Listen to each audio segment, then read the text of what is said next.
October the 5th, as Dr. Jerry Graham and Bulldog Don Kent face off against the Spirit of America, Chris Carter, and Calypso Jim. But that's not all. In the main event, or one of the main events, you are going to see a return match for the World Heavyweight Wrestling Championship, the Great Wojo against Scott Recksteiner. And certainly a great impression you've made on all these fans. Scott, I know you graduated from the U of M, University of Michigan, Big Ten wrestling champion up there, but you're facing Wojo right here in his hometown. What about the old hometown advantage? Welcome, fans, once again to another edition of Shootin' It Straight with your old friend, Rudy. And our guest this week is one of the greats when it comes to wrestling announcers.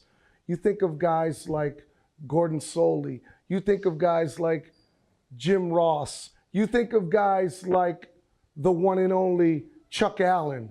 Well, here's a man sitting next to me who I am not only thankful that he's a friend of mine, but he's also a colleague of mine now.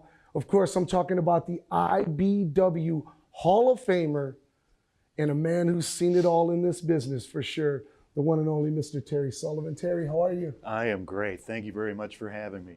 For those of you who've been living under a rock for the last, 40 or 50 years, and you happen to be a wrestling fan, Terry Sullivan, tell them, how did you get involved in this? What made you get that passion for wrestling? Oh man, I was a fan from the time I was 6 years old. The very first time I turned on wrestling, it was when it was on CKLW Channel 9 from Windsor on Thursday nights, and they repeated on Saturday afternoons. First time I turned on the show, it was Brew Bernard and Skull Murphy in a tag team match, and I'm like, wow. I mean, these were two of the all-time greats. Yes. And just a vicious tag team. And I'm like, oh, how is this legal? What is going on here?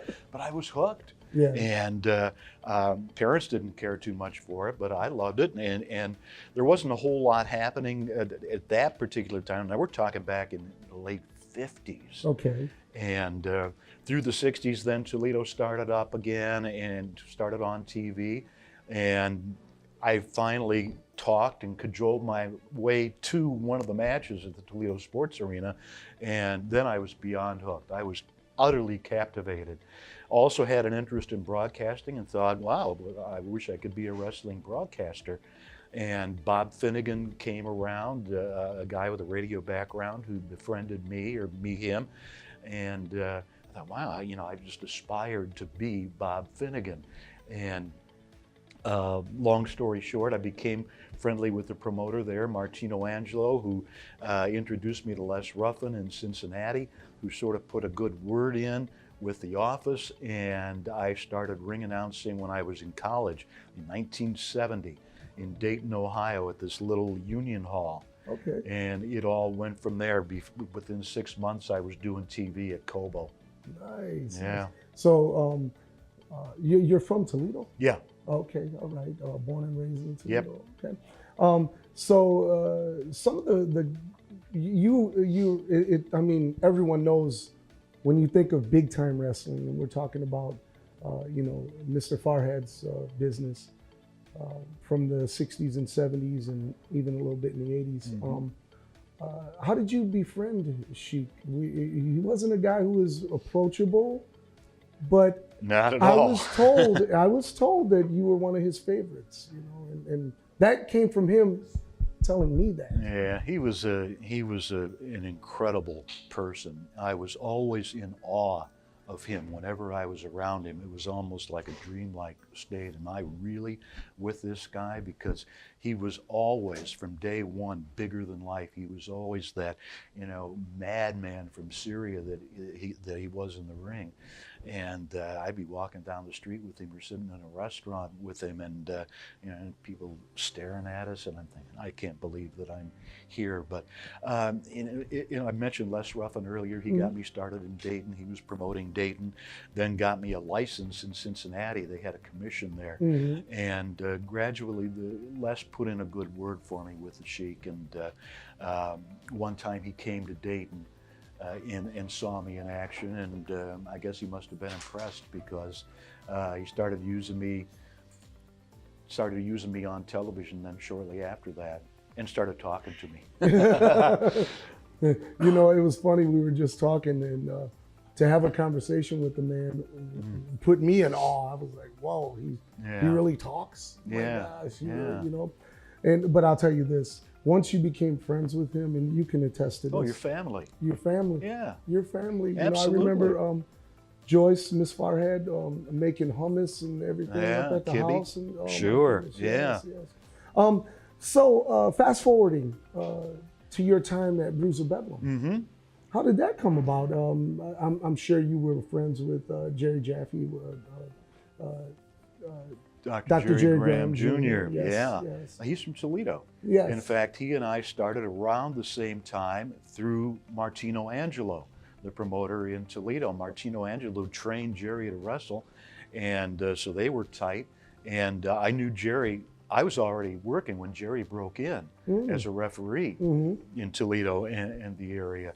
So we maintained a relationship through the years, and I, after Big Time folded, I was not interested really in doing anything anymore. And it's like, after you've been to the top, you can't recreate that. Sure. But then Jerry called me one day and told me about the plans for Bruiser Bedlam and Pass TV here in Detroit and the Premier Center. And at that time he was running locally and doing real well. Had a lot of some of the top guys from my day in big time wrestling, along with some of the newer people. And I said, I sort of like the product. I'll give that a shot. And it turned out to be a great decision. Yeah.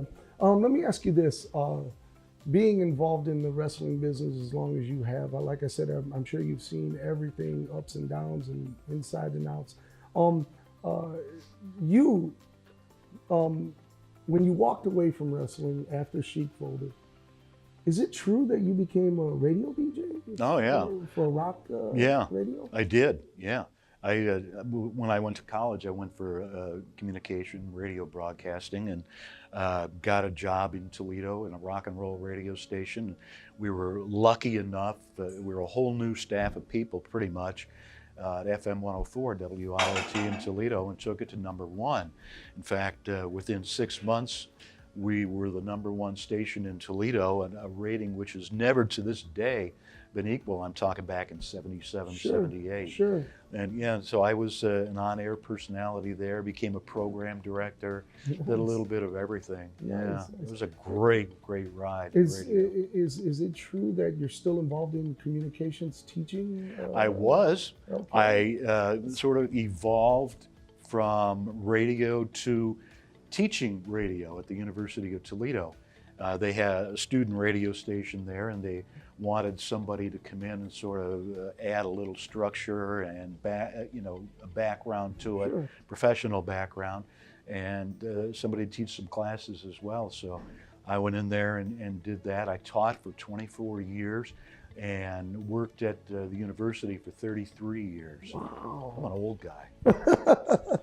Jeez, old as dirt. You're a veteran, that's for sure. Yeah, you're right, grizzled old veteran. The jack of all trades, if you will. Yeah. I don't know if we've mastered any of them, but no, we keep trying. That's all we can do. Now, you're part of international big time wrestling. Yeah. Let's talk about that. What do and I always tell you this, me being the promoter, it is an honor to have you here. Like, it really solidifies that, one, you take the product serious, and because if you didn't, look, let's keep it real here. You wouldn't be wasting your time here if you didn't believe in what's going on here. Well, yeah, absolutely.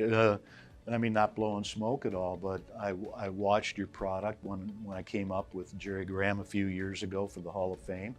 And I said, yeah, this is my type of wrestling. There's a lot of different styles out there. There's no doubt about that. Some of it's pretty cartoonish. Some of it is beyond ultra violent, and some of it it's a bunch of backyard type untrained people, and that's not the kind of stuff that I choose to be involved in. Hey, I respect the people who do it, but that's not what I want to be involved in. I like wrestling the way it was on TBS, WTBS, 605 Saturday nights. Sir. Yes, sir. And the days of big time wrestling and Bruiser Bedlam. Good quality wrestling, trained performers. And yeah, I find it really exciting to this day. Yeah. Well, we're happy to have you. Well, now we're at the point of the program where we like to pick our guest brain. Uh-oh. And what we do is we do a little segment here, and it is what comes to your mind when we say these names. Oh, yeah. We're gonna have 5 names I'm gonna give you. Okay. And one word, and we didn't practice this all day, by the way. And we're shooting it straight. So we're shooting here. Shooting. Okay? Watch out. Are you We're ready? Shooting. Yeah. First name, Supermouth Dave Tracy. Oh, friend. Luis Martinez. Smooth. Captain Ed George.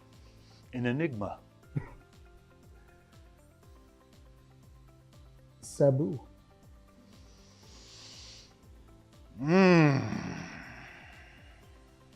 Wow. Geez, you stumped me. Hardcore. Mohammed Jihad Saad.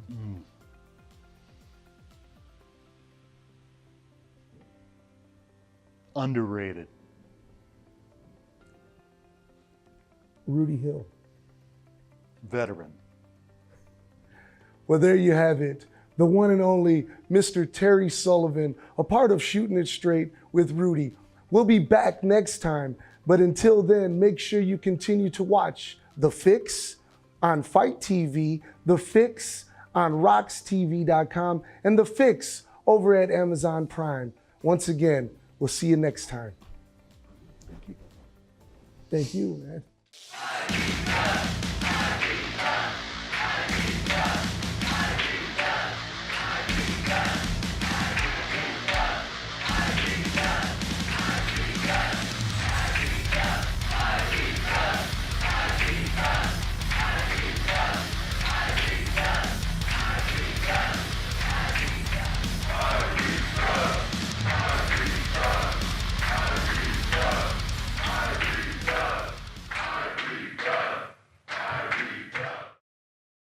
If you've enjoyed this video from roxtv.com, make sure you follow Rox TV on Facebook and YouTube. If it's underground, we're there.